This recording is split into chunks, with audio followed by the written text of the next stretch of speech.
Hey guys, Scott here. Today I'm going to do a quick unboxing and review of this Maxx Air, the MaxxFan Deluxe with remote. And I'll tell you, I bought this because I'm redoing a new Sprinter and I definitely need a fan to move some airflow. So I started untaping it a little bit to make it a little bit easier for the unboxing once we got here.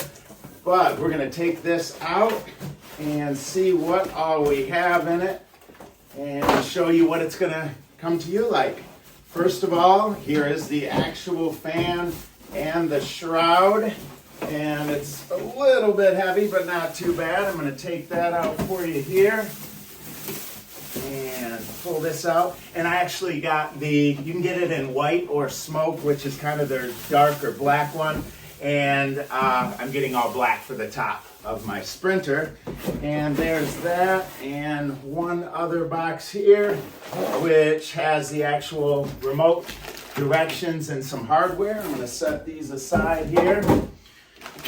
So inside of here, you're gonna have your remote control, and it does come with a couple batteries, and then some mounting screws, as well as some electrical hardware here for the DC, and of course, your user manual and install instructions.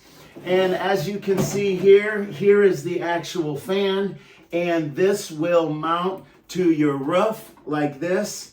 And then inside, once it's mounted, here is your shroud.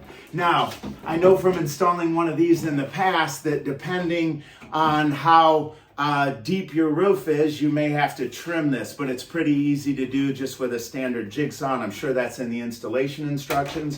But the reason I got this particular model was simple. This thing can be wide open when you're going down the road, and even if it's raining. And the fan that I had previous was a regular open vent fan, so if it's raining you had to close it, which made it really hot inside the van. So I'm looking forward to getting this thing installed. It's a fairly easy install process, other than the fact that I have to cut a square in the top of a brand new Sprinter. That part makes me a little bit nervous, but I will definitely measure and measure and measure again. But overall, I'm really happy with this fan. I'm looking forward to getting it installed because once again, I can use it and keep it open even in the rain. So other than that, it looks great and it's ready to install.